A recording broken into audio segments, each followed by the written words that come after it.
Hey everybody, welcome in. Oh, let me turn that off. There we go. Hey everybody, welcome. Sorry there's no God of War tonight. I'm a doofus and burned the ever-living shit out of my hand while making dinner tonight. So it's fine. We'll hang out. Hey Lysander, hi. Oh, I'm happy you're here. Welcome in. Hi, hi. Hey Hermit, welcome. Oh, what a great bunch. That makes me happy because this made me very angry in the moment. It was just sort of the cap to a week, you know? You know? Oh, there we go. Hi, welcome. If you don't know me, I can't quite figure out why you're here, but I'm happy. Bring yourself cooking. I did. I was gonna play God of War, and then I grabbed what do you call it? A casserole dish that had just come out of the oven. I had to like add something to it and stir it, and I am not having the best of days. And this is why I don't cook; it's too dangerous. Ha! I was not paying attention, and I went to grab it to hold it steady while I stirred, and I grabbed it with my bare hand, and now I'm missing part of my thumbprint. So that's the kind of evening I'm having. I don't know about the rest of you, but yeah. Let's see. I'm just adjusting a few things here and there. So yeah, sorry. I grabbed the PS4 controller to see if I could, and then I realized like the place that I burned my thumb is exactly where I put this thumb on the left like joystick to move the camera around. So not great. First step in becoming a secret agent, I guess. Well, that was sort of once I was done being angry at myself for being a doofus. I did have that thought that, well, it hurt like hell, but now I've got one of two done, so we're almost there.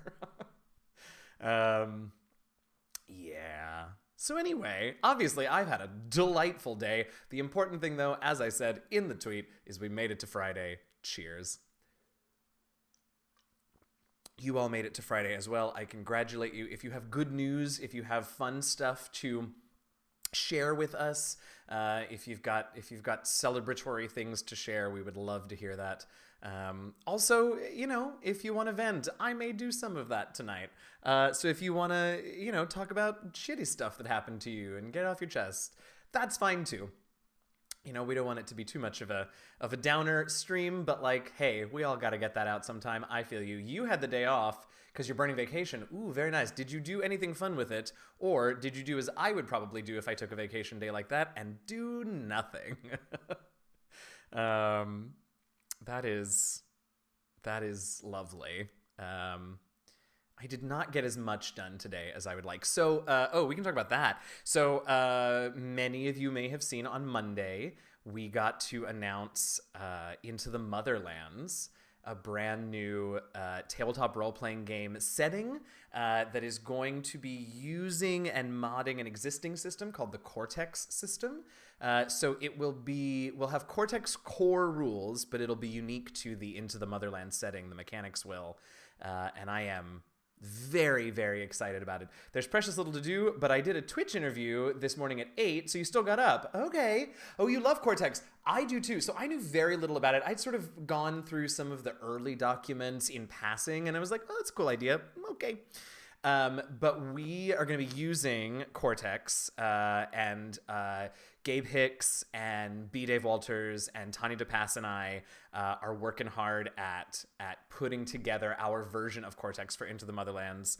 We've had a couple of really good meetings in the last few days, and I'm so excited. So I did get some work done on that today. You played a bunch of the Marvel Superheroes version and it was not yet Cortex. Oh, yeah. So the interesting thing about the Cortex rulebook that's going to be coming out that we have a PDF of to sort of build with is it makes a lot of references to, like, Cortex 1.0 when it was used for the Marvel game and a couple of other, like, specific genre games. It's changed a little, but I think the sort of core dice mechanic of, like, dice pools and tests and things is base and effect dice and things are basically the same. It will definitely look different for Into the Motherlands, but I'm really excited about how we're going to get to play with it. Hey, everyone. It's okay, Robo. It hurts like really bad, but it's gonna be fine. It's not, it's not permanently injured or anything. But I was just saying, I did try and grab a PS4 controller, and where I burned it is exactly where my thumb rests on the left joystick. So we are not going to be doing very well in God of War tonight if we tried. You have that PDF, but I haven't had time to read it much. Oh, cool. Yeah, next year, when I have time again, I would be interested in going back and looking at the Marvel rule set and the older rule sets to see how much changed with the sort of what they call Cortex Prime, the core rules. But yeah, so we're hard at work on that. I worked on a little bit of that today. We've got some really awesome designers and writers that are coming up with 2 adventures for me to sort of base the 12 episode arc around. And then I'm working with B-Dave and Gabe and Tanya to build out the system. And one of the things, oh yes, please, I would love to run through the old Marvel with you. We haven't played games together since, well, it's probably since Gen Con. The other thing that I'm really excited about Cortex is, so if you're not familiar, the Cortex system is basically, there's a core set of pretty simple rules. And then there are pages and pages and pages of optional mods that you can sort of pull in from here and there to fit whatever kind of game, whatever kind of story, whatever kind of genre you're working with. So, for example, in the Marvel superhero one, Lysander can probably talk to this more than I can, but if you wanted to pull in things that have to do with superpowers and pull in things to do with factions and organizations like the Justice League, you want to pull in some rules that have to do with that, then you've created a superhero game. On the other hand, if you want to play fantasy romance game, sure, why not? Then you want to bring in core rules that have to do with your values and your aspirations and your emotions and things like that. So it's a very sort of modular, modifiable system. And we're working on how we're going to modify it for Into the Motherlands. One of the things that I think is super cool that we're talking about doing, obviously I can't say too much, but I will say what I can. One of the really cool things that we're talking about doing is building out the system as the cast of 4 players and I run through this campaign and tell this story. So as we discover that the type of story that we're telling and the type of character that these players are playing and the details about the setting, as we discover all of those things, we may discover, oh, you know what? We need a really robust ship combat system, maybe. But we don't really need so much of the nitty-gritty, like one-on-one, hand-to-hand combat system. So we can pull in that mod, and the designers and the developers and the writers are going to be with me every step of the way. So in between episodes, I can be like, hey, we got on this ship. I don't know if it's on the ocean or in space. Who's to say? But they're going to fight this thing. Let's spend a couple of hours before next week's episode building out a system for that. And I am so excited about that possibility of basically like a writer's room of these brilliant minds working with me in between episodes to like keep creating this thing in every way. I'm just really excited about it. Used to be 3 systems: Smallville, Marvel, and Leverage. Cortex something. Oh, that's funny. I don't think I knew about Smallville Cortex Drama at all. That's interesting. It is very robust now, and there's all kinds of things. So, we're going to discover that things need to be added. We're going to discover that we added things that don't need to exist. And what is so exciting about this is that we are going to be able to update as we go, because we aren't beholden to, a published book that people have, right? We are developing this as we go, both the setting and the system. So I'm really super excited about it. We've got the folks at Cortex that help design Cortex are super enthusiastic about us. Obviously, Twitch is super enthusiastic about us. Very exciting. So like a build and adventure system, kind of, yeah. And what's really cool about Cortex in general is that I can see how once you really have a good handle on the basic mechanics of here's how you build a dice pool, here's how you roll for things, here's what the different results mean, there are a bunch of ways in this book, in this PDF, that you can pull in, or once you really get a head for it, you can create your own little modular rule sets that will lock into this system so easily. It's such a cool design idea. I'm very excited about it. I still have to keep digging in, but we have support from all quarters, and I just think that's super cool. I really do. I'm very excited about it. So yeah. Also, part of the reason that we're gonna build as the stream goes on is because it's a good way to sort of stress test things as we go and see what we need and not spend time building things that we end up not needing. Also, we have such a tiny turnaround. Our streamed live session 0 is on Sunday, October 4th. So, like, we're gonna have a lot of time. So we're gonna do what we have to do for that, and then just sort of, continue the design work as we go. The dice pool is good. Using the give and take of plot points in Cortex was tough for people to understand. So there are still plot points. I don't know how different the usage for them is. There are actually, I was going through the book yesterday and like taking notes on plot points. There are a lot of crunchy, nitty gritty ways that you can use plot points, but there are like 2 or 3 very simple, very straightforward ways that you can use the plot points that I think are sort of what we're going to stick with, at least at first, until the players really get the hang of things. I can definitely see how some of these other rules about them and how to spend them and how to game them can get unwieldy pretty quick. You may have to yell at Mitch, penny for a tail, to check that out if he's not already on it. Yeah, I mean, it's a, there's still, things are still being developed for it, and it will get a wider release eventually. But it's very cool. I keep saying that. I don't know how else to describe it, but I'm very, very excited about it. So, yeah. Also, like, just getting to learn a new system and have some input in how the system ends up functioning is just sort of like wild to me. That's a thing that I get to do. So, yeah. Very excited. Once they get the power of plot points, the game started to be less about dice. Oh, that's interesting. I have melted all of my ice, so I'm going to go get some more ice. You all talk amongst yourselves, and Lysander, maybe if you want to tell me a little bit more about how they were used in Marvel. I'm just sort of curious. I'll be right back as soon as I've got more ice. Bye!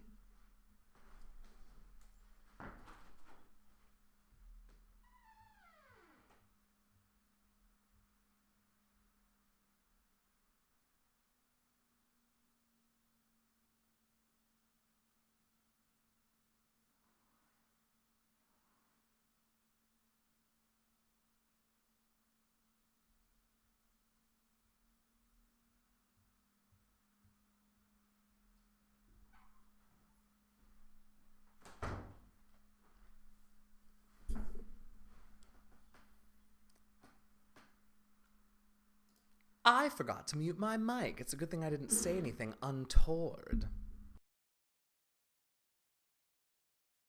Anyway, how you been? I know I was quick. The kitchen's not far. Yeah, how you been, chat? Great. I can continue talking about Cortex and Into the Motherlands, well, as much as I can, forever. But we can also move on to other things. I had something else in mind to chat about, and now it has completely left my brain, and of course I didn't take notes on it. What else have I been working on? Oh, y'all. Oh, I know what I want to show you all, because I showed you all the first piece a few weeks ago. So we'll hop back and forth, and if folks have other stuff about, please tell us more about Cortex. I'm happy to answer questions if you all want to toss stuff out and bounce back and forth to talk about that, but I also really want to show you. So if you were here a few weeks ago when we did our last Just Chatting, I think I showed you all the first piece of art that my podcast, The Last Refuge, which I'm going to put in chat now because that's the responsible thing to do. We commissioned 3 artists to do anniversary art for us of some of their favorite moments. And I showed you all the first piece, which was done by the amazing Nat Rose. But since then, we have released our... Why am I doing it this way? This is silly. Get it from the email. We have released a couple more, our last 2. And now I can't find it. But as soon as I do, I will show you... Is this the one we went with? Yeah, this is the one. Okay. Let me split screen this so you don't watch me try and put this silly art up and all over the place. Oh no, let's do it this way. Where's my man bat? There we go. Yeah. So this piece, it's going to be big. It's going to take up the whole center of the page, but that's okay. So this piece was done by Serena Marie, formerly of the Dungeon Rats and Rivals of Waterdeep, and currently of Critical Role staff. But this is a moment where our tiefling flick met a nihilistic furbolg named Tidier. And they were attacked by hungry crabs, although these crabs are very happy looking. But this was our second piece that Serena did for us, and I think it's so adorable. So yeah, I just love some of the detail. Okay, I guess not all of the crabs are happy. Some of the little crabs on the left side, like in the middle row, are looking a little frustrated at things. That one all the way on the right, that's sort of underneath Flick's tail, sort of looks like he's giving side eye, like, when was the last time you had a bath, Flick? So that is that one. Let's see if we can. Is this gonna make it do the whole thing? Let's see. Oh, yeah. Okay, I don't know why it does that, but that's fine. Okay, and then something completely different is the piece that we just released. When did we release it? Last Thursday. This is our third and final piece in the... this is not what I was looking for. Here we go. This was done by a very dear friend of mine, Kelsey C. Roy, who also, way back when, designed the logo for the podcast. And she sort of did this adorable, incredible moment. I want to show the whole thing, but I also want it to be as large as possible so you can really get a sense of it. Okay, here we go. So this was her piece. And it's such a different... Oh, if I scoot over here. It's such a different style than anything we have ever had done. I'm going to move this over. Such a different style than anything we've ever had done of our show before. And I love it so much. There's so many little things about this too. So first of all, like starting at the bottom, you can just barely see that the logo for our podcast, which is also like an important symbol in the campaign, is on the front. I'm moving my mouse like you all can see my mouse, but is on the front of this table spot right here, which I just think is amazing. Ooh, that reminds me. I need to turn on okay, I'll go do that while I talk about this beautiful art. So that's one of the first things that I love. I also love this this take on Bizdira. She's the masked one on the right. We know that Bizdira is masked, but I've never seen the mask represented quite like this before, and I think it's a kind of creepy, and I think that's kind of great. Bizdira is a monk, and she... way back in season 1, she did a character backstory episode where she talked about how the mask was given to her by her master at the monastery to help her sort of separate herself from her uncontrolled emotions, mostly from her anger. And I kind of love how almost creepy the white mask is on that one. I don't think we've ever talked about Bria having a hat. Bria is the one all the way on the left, but like, yes, absolutely Bria would have that hat. They do have a magic item that's based on Frosty's hat. And I think that's what that's meant to be. And I love that on her. I think that's great. I also love that Bria and Bizdira appear to have their own desserts, but are still partaking in this communal shake in the middle, which is also, again, just real perfect. Just real perfect. So yeah, we have had some awesome art provided for us, and I've been so happy to share the pieces and those artists with people. So yeah, our wait, what day is today? Friday. Oh, so that piece was released yesterday. You're on episode 3 of TLR, and it's so good, especially the voice effects. Oh, thank you. It's funny. A few of us have started going back and listening to the old episodes, and we're like, oh man, we got so much more comfortable after like about 5 episodes. So I'm glad you're enjoying. Keep going. But yeah, I really did have a good time with those voice effects for Gavrail. Yeah. So anyway, that's our 3-year anniversary. We celebrated with those pieces of art, and we're doing our giveaway a week from yesterday. We'll draw the names for our giveaway for our 4 prize bundles.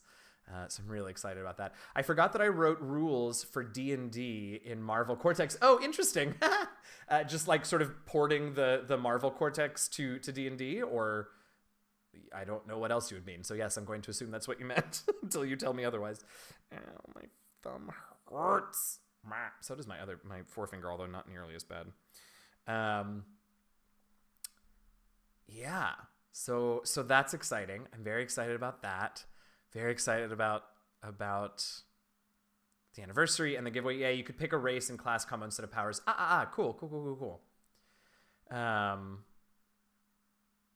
Yeah. So I'm super excited about the giveaway. We're almost ready to start season 7 of The Last Refuge. Now, obviously, every season is not a year long since we just had our 3rd anniversary, but it's sort of mini arcs within the meta arc is how we break up our seasons. So I'm very excited to get into season 7. It's well, anyway, I don't want to spoil anything because my luck, my players will either be here or they will watch this VOD or something because they'll get word that I dropped a hint about what the season is going to be about, and I don't want them to know because one of my greatest joys in that podcast is surprising them and watching their reactions. It's the only time that I ever regret not streaming our recordings. There are so many reasons that I absolutely do not want to stream our recordings, but every now and again, I will truly surprise them with something, and I wish that you all could experience their faces like I can. But audio medium, what can I say? What else do I have to talk about? You all obviously feel free to hop in with topics. Oh, another game that I'm going to be doing that got announced recently is the Harper's Tale game that I'm going to be doing on Mini Terrain Domain's channel. We don't start till later in October, I believe. But I'm really excited. I always, when I start a new stream, I am almost always with people that I've never played with before, which is its own brand of exciting. And I almost always end up getting to be really good friends with everyone that I play with. I'm super excited about this Harper's Tale campaign because I know every single player. I have not met the GM, DM, playing D&D. I've not actually had the pleasure of playing with Mini Train Domain Jake. But all the players, Goblin Katie, Dr. B, Stonefly Kai, and Crafting Muse, we're all good friends in real life and play games together all the time anyway. So I'm really excited to get to do this stream with folks that I am already familiar with, and we sort of know how we play together. And my green screen is doing a really fascinating outline on my limbs, but whatever. So yeah, that's another fun, exciting thing that we finally announced. I think our premiere is like October 20th or something, and we only go every other week, but I'm excited about that one too. What games are you all playing that you're excited about, streamed or otherwise? What are you all doing that you enjoy? I want to know. And if they're streamed, definitely tell us so that we can go check y'all out. What else? Oh, D&D Celebration. Have any of you been watching any of the content? I have not. I spent most of the day either going for a drive to clear my head because I had a rough day, or working on Into the Motherland stuff. So I haven't really gotten a chance to watch anything. Have any of you all caught any of the content so far today? I know there was a design talk, running a Wednesday game of. I forgot one very tiny important thing. Okay, I don't know what that is, Robo, so tell me, because I don't want to forget anything. You're running a Wednesday game of Glitter Hearts, not been watching D&D stuff. Are you running like a Wednesday stream game or just a Wednesday on your own game? Also, have you started and tell me everything? Because we had such a good time playing our little mini campaign. On your own. Great. I love that. I had such a good time. I think we ended up doing 4 sessions. A little 4-session arc when we were testing out Glitter Hearts with some of my friends, and we had such a good time. Something in space. Oh, I mean, Into the Motherlands is in space. I don't know. Is that what you meant? Um, we had such a good time. We got real weird with it. Uh, our our oh, I'm blanking and I don't have the book because I'm not in New York right now. But the magical companion was a. You often get weird with glitter hearts. Yeah, fair. Their magical companion was. I was never totally clear, but it was basically the school mascot's costume was sentient. It was also occasionally worn by a high school student, like at football games. But when it wasn't being worn, it was sentient and was their companion. And it was a dragon named Puff. And their school was PS420. So yeah, we got real weird. But it was super fun. We had a great time. And we did a version of the little adventure arc that's in the back of the book. So we had a great time. It was super fun. Wait, for real, Motherland is in space. Motherlands is it is a sci-fi adventure that is set on a different planet. I honestly do not know whether or not we will be in space, like out in the outside of the atmosphere of the planet. I'm not actually sure about that. But Into the Motherlands is a sci-fi story. Hey, Dan, how's my fingies? Not good. They hurt very, very badly. I'm missing part of my thumbprint now. So yeah, God of War was not gonna happen. This game on Wednesday, the mystical creature can only appear if they can inhabit an image of the college mascot, a jackalope. Oh my God, that's so great. I'm glad we're not the only ones. That's so funny. That's so good. Mascot, mystical creature for the win. I love it. Yeah, eek. It hurts. And I'm going through ice real quick. I just got up like 10 minutes ago to refresh my ice. I'm going to have to do it again here in a minute. His name is Buffamoxy the Jackalope. That is a name. Buffamoxy. That blows Puff out of the water. I love that. I'm curious, does the college have a name? Like the so-and-so jackalopes? I just want to get the full picture, you know what I mean? I love it. Oh, I love that. It was we have to play that again, in all the free time that I have these days. Buffamoxy. I can't get over that. That's so good. Yeah, what else? Those of you who have just joined us, cheers. Happy Friday. You made it. I congratulate you. If you have good news to share, we can all use some good news this year. Also, if you have anything to vent about, or you have questions about anything we were talking earlier about Cortex and Into the Motherlands, talking about D&D Celebration, talking about Glitter Hearts, so feel free to toss questions about any of that, or I suppose anything else. I obviously reserve the right to not answer. But yeah, chat them in. Hey, Popcorn Lizard. Oh, I'm so happy you're here. Welcome. Hi. Oh, it's a good crew tonight. I don't know that I'm gonna manage a full 3 hours, cause my fingies hurt. But we'll be here for a good little bit. What else? Also, I sort of offhandedly said this. I went for a drive today. Ridgeview Technical College in Iowa with college level volleyball team for reasons. Jack the Jackalope is the boring name. Oh, yeah, okay. Well, Buffamoxy, obviously. So the Ridgeview Technical College Jackalopes. I love that. I love that a whole lot. Do they have a so if any of you listen to My Favorite Murder, they have like a running gag that when they don't know what they never know what a college mascot is. So when someone mentions a college, or there's a college mentioned in one of their stories, they will make up the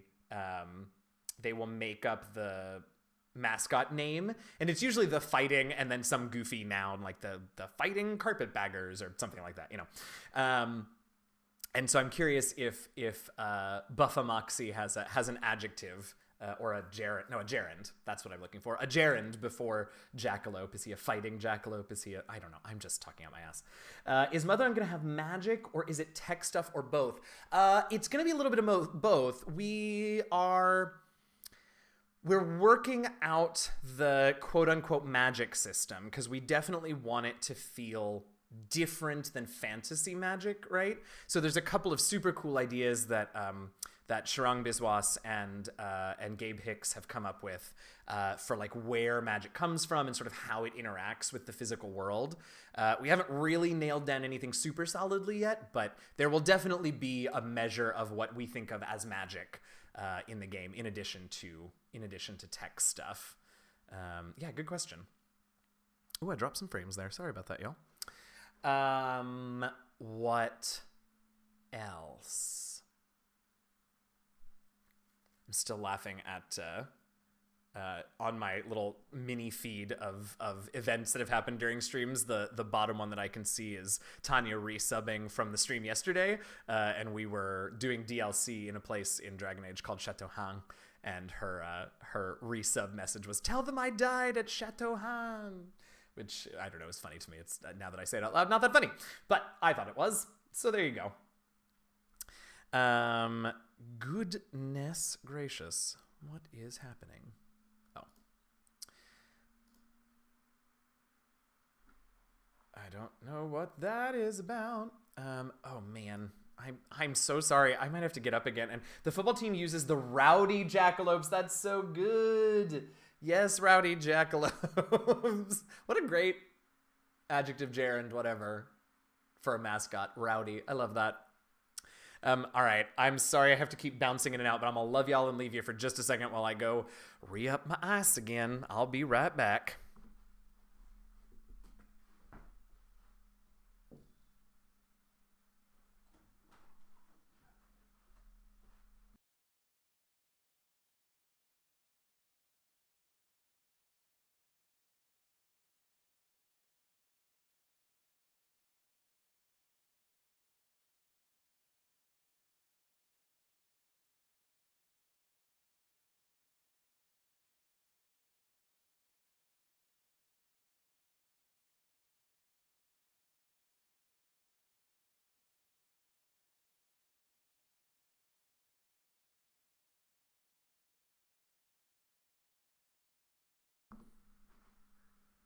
Oh, I hope you're still here, Robo. Thanks so much for hanging out. Thanks for dropping in. Have a great night. Have a great weekend. I thank you. I will do my best to take care of my poor fingies. It's a good thing I'm not like playing a show right now and have to like go to the theater tonight and bang on the keyboard with my poor burned fingers. Our last adventure took place in a college club called Syndrome, which was built under McDonald's that blew up. What was the sequence of events there? But upon, inspection, they discovered that the McDonald's part was fake and was a prop to make the bar more edgy. Oh my god, I love that. That's hilarious. Oh, why McDonald's? What a choice. How very, what? Not even hipster. How very like, I don't know. That's very fun. And also Syndrome is such a good, is that the name of the, what's the name of the villain from The Incredibles? Was it Syndrome? Something like that, right? Synecdoche? No, that's not it. I don't know. That sounds very fun. There we go. What else can I talk about that's coming up? Motherlands, Harper's. Sounds like no one here has hopped into D&D celebration stuff yet, but I hope to see many of you tomorrow at, oh god, what time are we at? I think 6 Eastern. Oh my god, I should really know what time my panel is. I'm doing a panel about bards. We're live tomorrow at, yes, 6 p.m. Eastern, 3 p.m. Pacific. It's going to be awesome. Omega Jones, Critical Bard, is sort of leading and moderating us, and it's me and Lauren Urban and the Opera Geek, Kelly, and Christina Ariel, and I'm so excited to hang out with those folks in chat. Syndrome. Yeah, it was Syndrome. Okay, I was right. Thank you, Popcorn Lizard. It's been a minute since I saw that movie. This is a good villain. Bless him. Well, no, he wasn't a very good villain, but you know what I mean.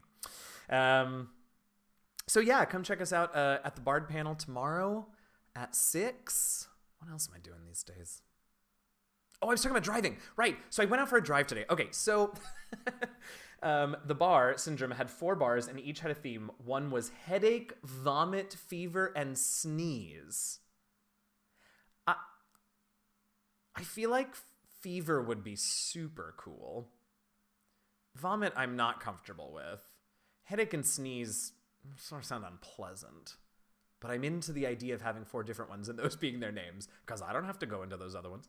I just watched the Invisible Dragons panel where they talked about adventure design focused on dealing with mental health, and the story mechanics of the adventure was interesting. Oh, that was one with Dr. B and Christina and some other folks that I should know.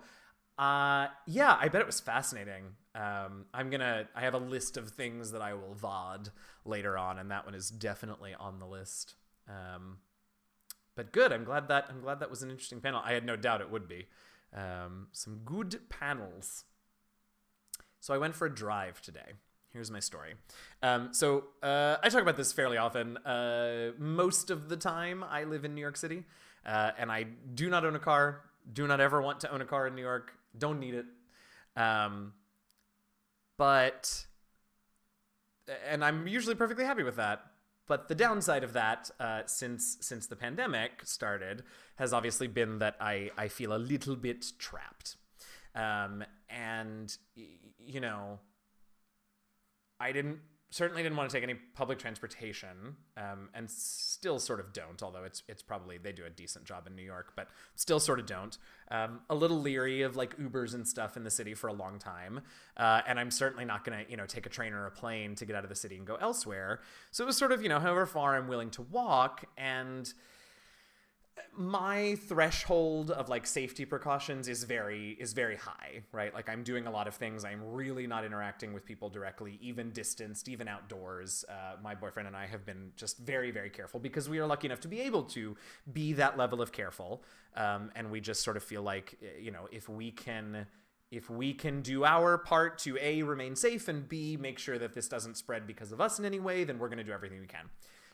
We can talk much more about that if you all would like in a minute, but it just meant that even going outside, when we would walk by people or see people that weren't wearing masks or weren't distancing or were doing things that, that we were not comfortable with, it was just sort of this constant anxiety thing. We were always a little bit on edge when we would try and go out and get some fresh air and go for a walk or go to the park that's very close to our apartment. And it really felt like, the walls were sort of closing in, and I'm very lucky. I have a New York apartment, so it's by no means large or spacious, but I am fortunate to have, an amount of space in my apartment, but it really was too much. So, we have taken a little trip. We rented a car and drove down, and are house sitting for my parents. And so with that, we're in a much more suburban area. The house that we're sitting at has a yard and a deck. And more to the point, we have access to a car. And so today, basically for the first time since March, I was not having a very good brain day and was stressed and was upset and, was feeling just super overwhelmed. And I was pacing circles around the house.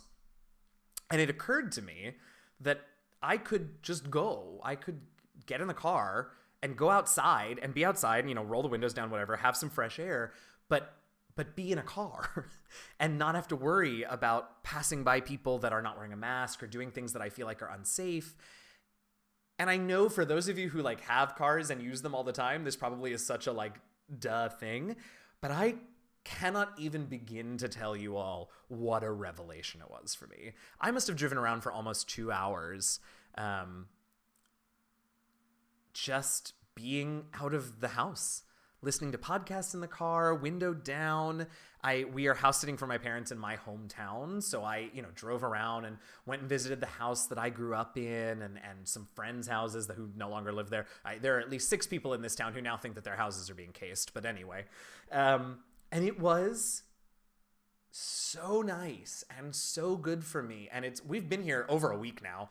And this is really the first time that I've done that. I mean, we've gone out to run errands and stuff, but that was the first time that I just like took advantage of the fact that I can get in the car and get out of the house and have some freedom. And y'all, when I say that would be the second step to secret agent, don't tell the now everyone knows. Now I gotta go back and start over at step one. I don't want to do this again. It hurts. Yeah, it was just such a revelation. And so like, I don't know, for those of you who live in places that have space and that have cars, like I encourage you to take advantage of that and like go for a drive if you can. I know it's not great for the environment and it uses gas and this and that, but like, I don't know, it felt nice. And for any of you who maybe live in bigger cities or don't have cars, like if you are feeling trapped, I understand. I feel you. I am with you. And it's tough. I also, I don't know how much everyone is really, how sort of draconian people are being in your precautions. And obviously, Hermit is in a different country, so I am sure that you are approaching things differently than we are in the States, and than I am here where I am now, or than I was when I'm in New York. There's just one of the things that's also been sort of difficult for me, which is sort of hard to admit, but I'll tell you all, it's true. I don't mind saying it now because I've sort of worked through it. One of the things that's been difficult for me is learning and accepting that there are definitely, I was talking to a friend of mine about this today, there are definitely wrong things to do during a global pandemic, right? Like you can definitely do it wrong, but the way to do it right is not, people need different things, right? And I have a very good friend who like needs socialization, right? And he was very, very good about not doing that at all for months and months and months. And now he is socializing in ways that I would not be comfortable with. But I recognize, because we've talked about it, I recognize that he's doing it in a way that is safe, that is very safe, with masks, outdoors, or, if they go inside, it's to pass through somewhere and they always have masks on. And there was so much doing the pandemic wrong, particularly in the United States, for so long, that it really was a challenge for me to learn to distinguish between you're doing the pandemic wrong. And when I say that, I mean like, going into stores, into buildings, into businesses, refusing to wear a mask, getting up close to people, being an asshole to the employees there who are simply following usually governmental mandates, but at the very least, the mandates of their boss, the owners of the establishment, right? Like, that's what I mean by doing it wrong. But there's a difference between that and getting upset about that and people doing and going about their lives in ways that they are comfortable with, that are ultimately pretty safe. And just because I'm not ready for that level of interaction or whatever it is, it's okay. I don't have to be mad at my poor friend who, was forced to go back to work because he had to have an income and who interacts with his work friends outside of work sometimes, like I said, in very safe ways. That's okay. And that's been tough for me, because I have made myself be very draconian and very, very careful for a very, very long time. And that's also, that is also acceptable. I don't know. I'm having a hard time sort of coming to the final point, but I think you all get what I'm saying. It's a weird time. And I have been working on giving both myself and my friends who are doing it right, but differently than I am doing it, some grace. So I'm beginning to allow myself to see friends. Good. Yeah, my mental health was going very south.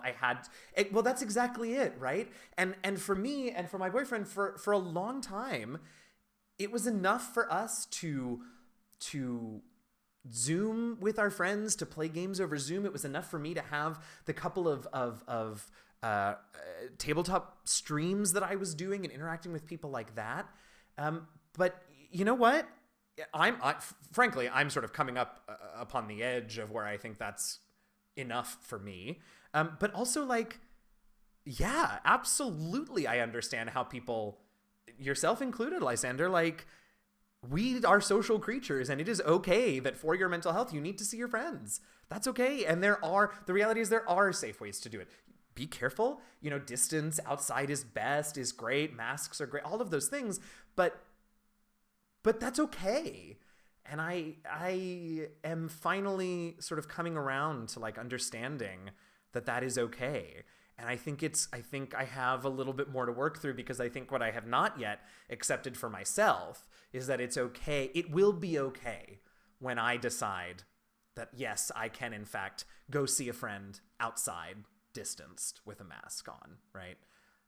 That I've not allowed even that for myself for so long, that it began to feel like it would never be okay for me to allow that, short of like a vaccine and eradication of the disease, which is never going to happen. But anyway, it's okay outside with masks, but I'm on borrowed time. Winter is soon here and outside will not be possible, so you have to build up a reserve. Well, that too, right? Things are going to get way more complicated once it starts to get cold. But you know what? There are ways to do it, and I have come around to that in a and I'm, like I said, it's hard for me to admit that it took me as long as it did for me to come around and understand the other points of view, but I get you. I really do. And I'm glad that you are doing it safely and that you're doing what you need to do to be healthy. So yeah, you can all take that with you, that like, we're all figuring this out. And as long as you are cognizant of what's happening and you're doing your best to mitigate risks, that's good. You're doing it right. Please don't yell at poor business employees who are not wearing masks, or for making you wear a mask. Sorry. No, you can yell. Well, don't yell at them, but you can say something to the ones that aren't wearing masks. But please don't yell at the ones that aren't wearing masks. Please wear masks inside businesses that require you to have a mask. Please don't be an asshole. Yeah, that was definitely one of the things that I wanted to talk about this evening, because I've been having kind of a rough time with it. Being here in this place that is not my apartment in New York has helped, because we have more space and because I do feel a little bit more freedom, and because it's easier to be outside and have plenty of space away from people. But it's a process, and I really marked my brain to think that I have to be draconian about this, and so does everyone else, and it's not the case. It is okay. You are all doing it right as long as you're being safe. Cool. Yeah. What a weird year. What a wild year. But there it is. We have some new friends who have joined us. Welcome, everybody. My name's Eugenio, DM Jazzy Hands. I was going to stream God of War, and then I burned my fingers, so I'm not streaming God of War. We're just chatting. If you have joyous things to share with us, if you want to tell us, celebrate something with us, please feel free to put that in the chat. If you have stuff to, complain about or want to talk about, please feel free to put that in the chat. We're going to hang out for a little bit longer and just, wind down on a Friday, because we made it to Friday. We made it to the weekend. Cheers. Congratulations. You did it. There are so many people who don't wear masks here, and I get livid when I have to go out. Now, see, that is a different thing, right? And that's why we ultimately ended up deciding to take some time away from New York, because we are fortunate enough to be able to do that, to have the option to do that, because that's different, right? And we can have, if anyone disagrees, like, we can talk about it. I will do my best to keep my cool. But like, I do feel like masks are the literal least you can do, right? And that is something that I just cannot handle. Particularly indoors. We went grocery shopping, and we went grocery shopping, and actually, surprisingly, because we're in the South and I didn't know what to expect, surprisingly, actually, the grocery store that we go to has been really, really good. I think we've clocked maybe 2 or 3 people not wearing masks in a pretty big grocery store, and 2 of them were store employees, so that wasn't great, but anyway. But then, we had to run to Walmart the other day, and that was significantly less great. Indoors, wear a mask. Please just wear a mask. Outdoors, if you're in a crowd of people that are not part of your pod, please wear a mask. It is literally the least you can do. And this is the other thing about it. Like, it's the least you can do. I know it's not the most comfortable thing, but it's the least you can do. And it does 2 things. It makes other people around you, feel a little safer if they're paying attention, I would think, because they see you and they know that you have the thing that is going to help to prevent them from getting it from you if you, God forbid, have it, right? The other thing is, it just shows that you give a shit about other humans, right? Like, I see somebody out wearing a mask, particularly if they're outside and not near any other humans, right? If they're walking up the road or whatever and not near anybody else, and they still have their mask on, I at least can acknowledge that that is a person who, like, has other people's safety and health in mind, right? And, like, why would you not want that? Why would you not want to do that? Why would you not? That is what I... This really hurts. That's just what I can't wrap my brain around. You know, there are aspects of lockdown and quarantine and isolation and social distancing that, like, sure, we can discuss and we can have different thresholds. Just fucking put a mask on. Care about other people. Right. How hard is it to be courteous to others? Thank you. MK says if a kindergartner can do it, you can do it. Yes, absolutely. Kindergarten teacher. Her students do it. So can you. Like, I don't have to wear pants, but I do it for Ty. Also, hi, Ty. I'm so happy you're here. Welcome. Yeah. Just do it. Because say we're not wrong. Let me be very clear. Science is not wrong about masks. They are effective. But let's go into a topsy-turvy universe where we're wrong, right? Masks are not... Ow, I'm going to have to get some more ice here in a minute. Okay, so then the worst that is happening is you're slightly inconvenienced in a show of solidarity with the rest of humanity around you. Like, what? Just do it. Ah! All right, on that thought, I'm going to get more ice. Sorry, y'all. Talk amongst yourselves again. Oh, I've lost Here we go.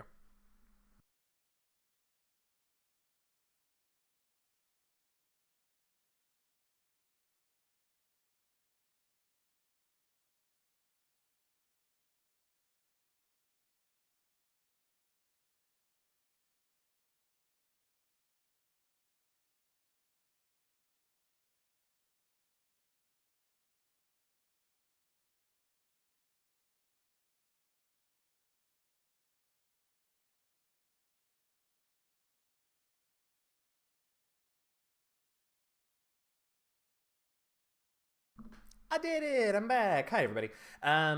Yes, so that's my mask rant. Congratulations. You all survived it. What else? Oh, I missed Greg saying goodbye. Oh, well, bye, Greg. I'm sorry I missed it. Have a good dinner. What else? Let's see. Oh, I know. Let me take a little check here. Oh, no, I guess not. What was I just gonna say?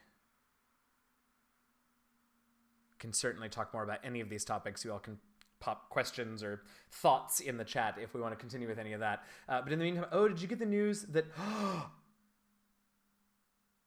No, I did not hear that news, Ty. Oh, that is very bad news. Oh, no. Oh, let's take a moment. Oh.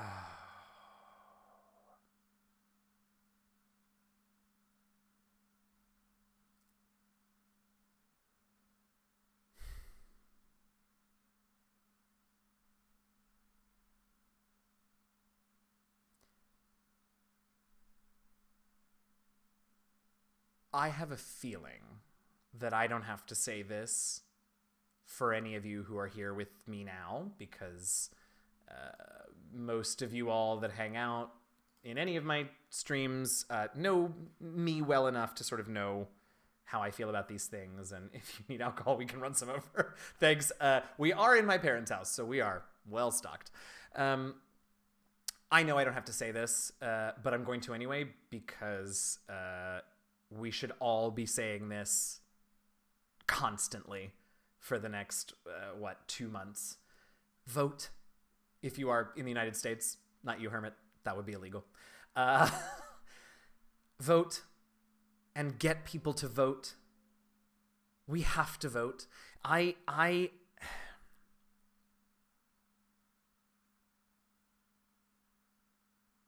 don't know what to think or expect, because we all thought we knew what to think and expect 4 years ago, and then this happened.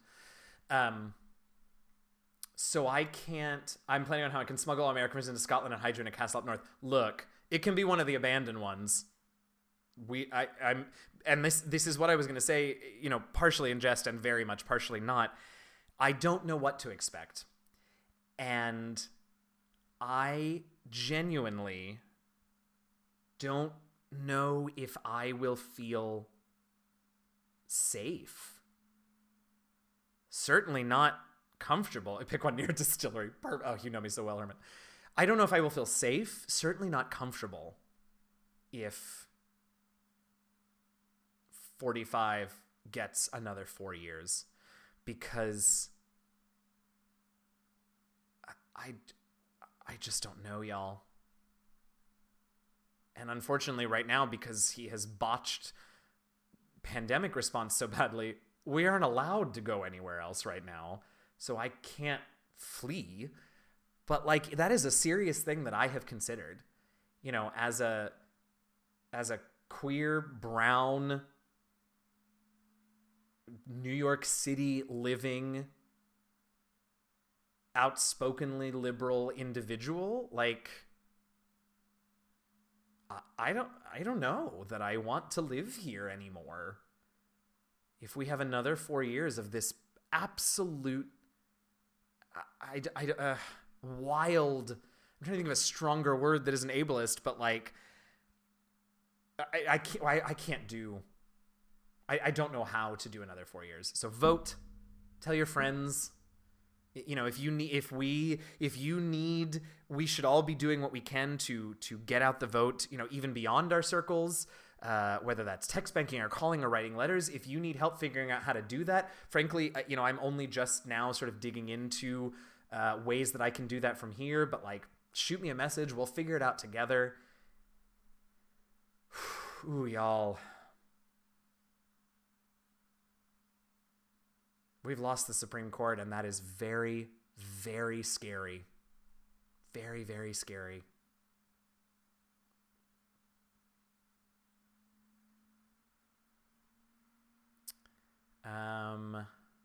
Wow.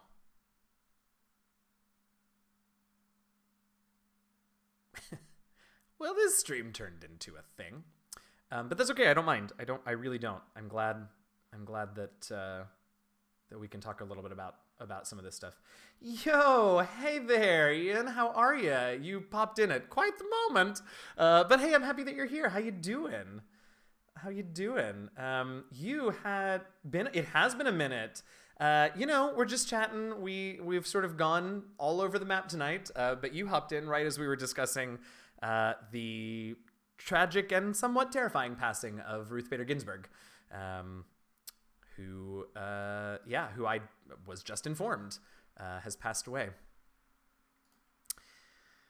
Politics are fun. Anyway, what good news might you have for us, Ian? Maybe you have something to bring us back up a little bit. No pressure, of course. If you don't, that is also super fine. But yeah. Yeah, oh shit is a pretty succinct description of how I think many of us are feeling right now. Oh.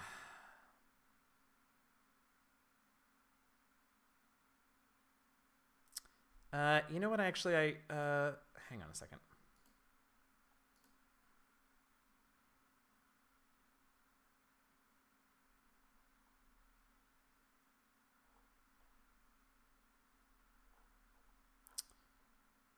This is the only good news I have is personal, to be honest. I mean, that's okay. If you want to share, we would be happy to hear it. If you don't, that is also, want to air personal stuff, that is also super fine. I am glad that you have good personal news, though. That makes me happy. That does help. I'm gonna, I know you all are capable of reading, but I just feel like doing something to sort of mark this tragic and more selfish. Oh, that's okay too. Hey, that's all right. We're allowed to be a little selfish every now and again. That's okay. I'm gonna looks like I haven't read through it, honestly, because I just sort of this idea popped into my head, but I'm gonna looks like CNN has done a sort of retrospective on her, and this isn't going to be exciting or anything, but I'm gonna read it. You all can go check it out yourselves if you want. I know you are all more than capable of reading this, but I'm not. I need to dwell on this for a minute. And sitting here staring at you all in silence doesn't feel like a great way to do that right now. So I'm going to read this little retrospective on Ruth Bader Ginsburg and use that to sort of mark this unfortunate moment, and hopefully that will at least let me feel like I have taken a minute for it. So yeah, this is from the CNN article about Ruth Bader Ginsburg's passing.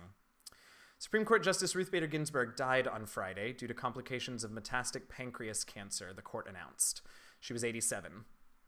Ginsburg was appointed in 1993 by President Bill Clinton, and in recent years served as the most senior member of the court's liberal wing, consistently delivering progressive votes on the most divisive social issues of the day, including abortion rights, same-sex marriage, voting rights, immigration, health care, and affirmative action. Along the way, she developed a rock star type status and was dubbed the Notorious RBG.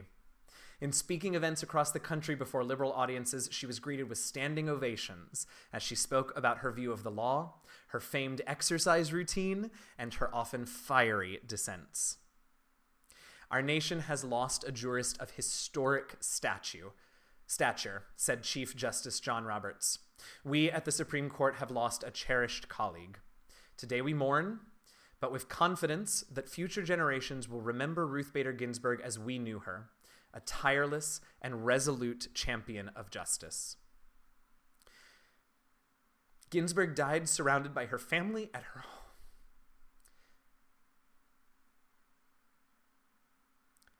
Ginsburg died surrounded by her family at her home in Washington, D.C., the court said. A private interment service will be held at Arlington National Cemetery. Ginsburg had suffered from 5 bouts of cancer, most recently a recurrence in early 2020 when a biopsy revealed lesions on her liver. In a statement, she said that chemotherapy was yielding, quote, positive results, and that she was able to maintain an active daily routine. I have often said I would remain a member of the court as long as I can do the job full steam, she said in a statement in July of 2020. I remain fully able to do that.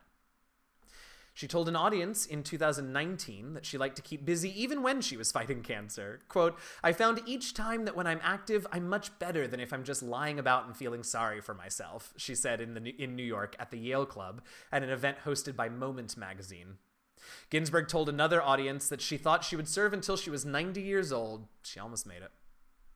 Tiny in stature, she could write opinions that roared disapproval when she thought the majority had gone astray.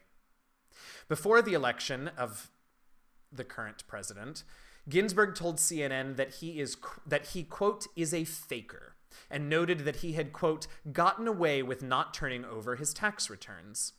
She later said she regretted making the comments, and Trump suggested she should recuse herself in cases concerning him. She never did. In 2011, by contrast, President Barack Obama singled out Ginsburg at a White House ceremony. She's one of my, quote, she's one of my favorites, he said. Quote, I've got a soft spot for Justice Ginsburg. The vacancy gives the current president the opportunity to further solidify the conservative majority on the court and fill the seat of a woman who broke through the glass ceiling at a time when few women attended law school with a different justice who could steer the court to the right on social issues. Ginsburg was well known for the work she did before taking the bench. When she served as an advocate for the American Civil Liberties Union and became the architect of a legal strategy to bring cases to the courts that would ensure that the 14th Amendment's guarantee of equal protection applied to gender. Quote, I had the good fortune to be alive and a lawyer in the late 1960s when, for the first time in the history of the United States, it became possible to urge before courts successfully that society would benefit enormously if women were regarded as persons equal in stature to men, she said in a commencement speech in 2002. Once she took the bench, Ginsburg had the reputation of a, quote, judge's judge for the clarity of her opinions that gave straightforward guidance to the lower courts. At the Supreme Court, she was perhaps best known for the opinion she wrote in United States v. Virginia, a decision that held that the all-male admissions policy at the state-funded Virginia Military Institute was unconstitutional for its ban on women applicants. The constitutional violation in this case is the categorical quote, the constitutional violation in this case is the categorical exclusion of women from an extraordinary educational opportunity afforded men, she wrote in 1996. Ginsburg faced discrimination herself when she graduated from law school in 1959 and could not find a clerkship. No one was more surprised than Ginsburg of the rock star status she gained with young women in her late 70s and early 80s. She was amused by the swag that appeared praising her work, including a, quote, "You can't have the truth without Ruth" t-shirt, as well as coffee mugs and bobbleheads. Some young women went as far as getting tattoos bearing her likeness. A Tumblr dubbed her the, quote, "notorious RBG" in reference to a rap star known as the, quote, "notorious B.I.G." The name stuck. One artist set Ginsburg's dissent in a religious liberty case to music. Quote, "It makes absolute sense that Justice Ginsburg has become an idol for younger generations," Justice Elena Kagan said at an event at the New York Bar Association in 2014. Quote, "Her impact on America and American law has been extraordinary." Quote, "As a litigator and then as a judge, she changed the face of American anti-discrimination law," Kagan said. Quote, "She can take credit for making the law of this country work for women, and in doing so, she made possible my own career." Ginsburg, even after her 5th diagnosis with cancer, was working on a book with one of her former clerks, Amanda Tyler. It was based on her life on gender equality. Part of Ginsburg's renown came from her fierce dissents in key cases, often involving civil rights or equal protection. In 2007, the court heard a case concerning Lilly Ledbetter, who had worked as a supervisor at a Goodyear tire plant in Alabama. Near the end of her career, Ledbetter discovered a pay disparity between her salary and the salaries of her male coworkers. She filed a claim, arguing she had received discriminatorily low salary because of her sex, in violation of federal law. A majority of the court found against Ledbetter, ruling she had filed her complaints too late. Ginsburg wasn't impressed with that reasoning. The court, quote, "The court's insistence on immediate contest overlooks common characteristics of pay discrimination," Ginsburg wrote, urging Congress to take up the issue, which it did in 2009. In 2015, it was Ginsburg who led the liberal bloc of the court as it voted in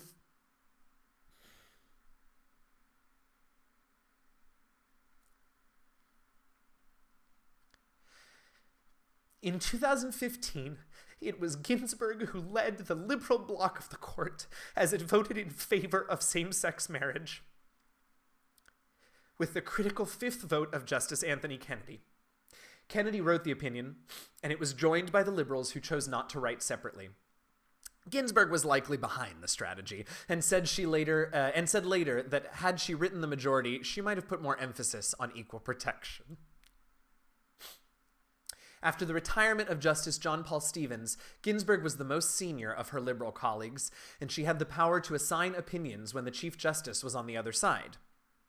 She assigned herself an angry dissent when the court struck down a key provision of the Voting Rights Act in 2013. Quote, "The sad irony of today's decision lies in its utter failure to grasp why the VRA, the Voting Rights Act, has proven effective," she wrote.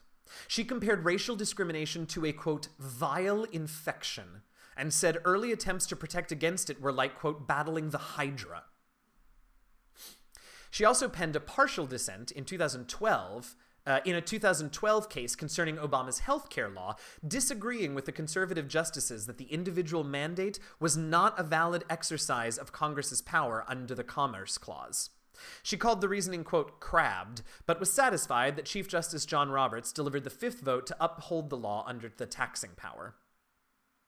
Ginsburg puzzled some liberals with her criticisms of the 1973 decision in Roe v. Wade that legalized abortion, a case that was decided well before she took the bench.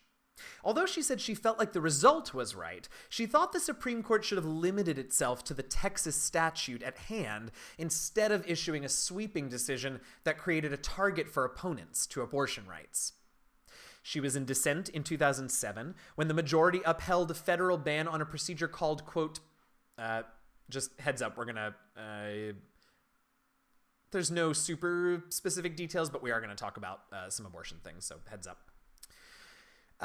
She was in dissent in 2007 when the majority upheld a federal ban on a procedure called, quote, partial birth abortion. She called the decision, quote, alarming, and said that it, quote, tolerates, indeed applauds, federal intervention to ban nationwide a procedure found necessary and proper in certain cases by the American College of Obstetricians and Gynecologists. She voted with the majority, however, in 2016 when the court struck down a Texas abortion law that critics called one of the strictest nationwide. In July, Ginsburg filed another fierce dissent when the conservative majority allowed the Trump administration to expand exemptions for employers who have religious or moral obligations to complying with the Affordable Care Act's contraceptive mandate. Quote, today, for the first time, the court casts totally aside countervailing rights and interests in its zeal to secure religious rights to the nth degree, Ginsburg wrote, joined by Justice Sonia Sotomayor. She observed that the administration had said the new rules would cause thousands of women, quote, between 7,500 and 126,400 women of childbearing age, she wrote, to lose coverage. Despite their ideological differences, her best friend on the bench was the late Justice Antonin Scalia. After the conservative's sudden death in February of 2016, she said he left her a, quote, treasure trove of memories. She was a lifelong opera fan who appeared on stage in 2016 at the Kennedy Center for a non-speaking role in the Washington National Opera's The Daughter of the Regiment. At speaking events, she often lamented the fact that while she dreamed of being a great opera diva, she had been born with the limited range of a sparrow. Her relationship with Justice Antonin Scalia inspired Derek Wang to compose a comic opera he titled Scalia/Ginsburg that was based on opinions penned by the two justices. The actress Kate McKinnon also portrayed Ginsburg, wearing black robes and a trademark jabot, in a recurring Saturday Night Live skit responding to the news of the day. Ginsburg suffered 2 bouts of cancer in 1999 and 2009 and received a stent implant in her heart, but never missed a day of oral arguments. She was married to Martin Ginsburg, a noted tax attorney for more than 50 years until his death in 2010, and they had 2 children. Quote, I would just like people to think of me as a judge who did the best she could with whatever limited talent I had, Ginsburg said in an event at the University of California Hastings College of Law in 2011. Quote, to keep our country true to what makes it a great nation and to make things a little better than they might have been if I hadn't been there.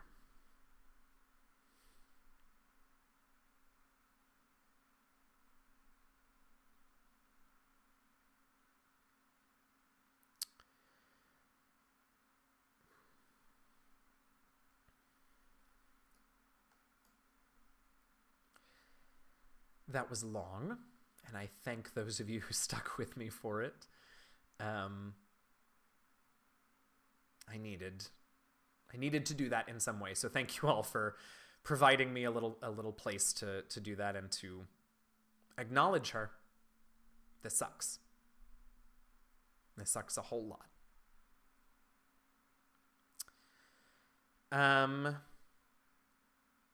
Yeah. Thank you all. If any of you need to talk, need to chat about anything, you know that you can always reach out. You know, it's the internet. Things are weird, but this is tough. And if I can be of some solace or help, still here just listening, just not sure there's... No, that's okay. There isn't much to be said. If any of you need to talk, you can always send me a DM on Twitter. My DMs are open. Whispers here in Twitch, although I'm very bad at checking them, so maybe don't do it that way. I think maybe we'll call it here tonight, because I would like to, go and be with my partner and have a little bit more to drink than I am comfortable doing on stream live. But take care of yourselves. Vote. Make sure everyone you know votes. Be safe.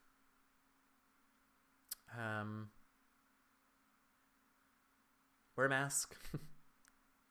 Have a good weekend, everybody, as best you can, and thank you all for being here. This was good. We had some fun times. We acknowledged an incredible woman's passing.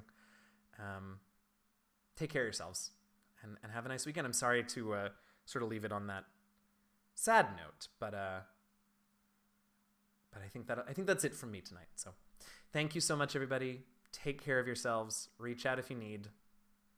Have a nice weekend, everybody. Thanks for being here. Bye.